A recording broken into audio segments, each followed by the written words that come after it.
ଦେଖିଲା ଚିଲିକା ଆସିବେ ଏମିତି ଏମିତି ଖାଇବେ ସ୍ୱାଦିଷ୍ଟ ଖାଦ୍ୟ। ଏଇଟା ହେଲା ମାଛ ଘାଣ୍ଟ।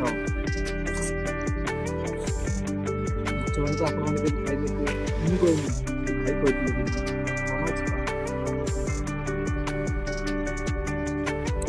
କେବଳ ଚିଲିକା ହେଲେ ମାଛଟା ଖାଇବା ବଢ଼ିଆ ମିଳିବ। ଏମିତିଆ ମାଛ ବହୁତ ବଡ଼, କେବଳ ଚିଲିକାରେ ଖାଇବାଟା ଭଲ ଲାଗେ। ଆଉ ଭାଇ ଥରେ ଆସନ୍ତୁ, ଏନ୍ଜୟ କରନ୍ତୁ, ତାପରେ ଦେଖିବେ ବଢ଼ିଆ। ଭାଇଙ୍କ ଦୋକାନ ଏଇଟା ଯେତେ ବି ଟାଇପ୍ର ଅଛନ୍ତି ଖାଆନ୍ତି, କଷ୍ଟମର ଯେତେ ଅଛନ୍ତି ସମସ୍ତେ ଆସିକି ଖାଇବା ଏନ୍ଜୟ କରିକି ଯାଆନ୍ତି।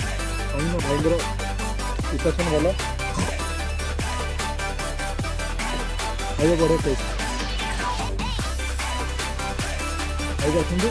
ଚିଲିକା କହିଥିବା ଏ ଜାଗାଟା ହେଲା କହିଥିବା, ଆପଣଙ୍କୁ ଦେଖେଇବି ଭଲ ଜାଗାଟା।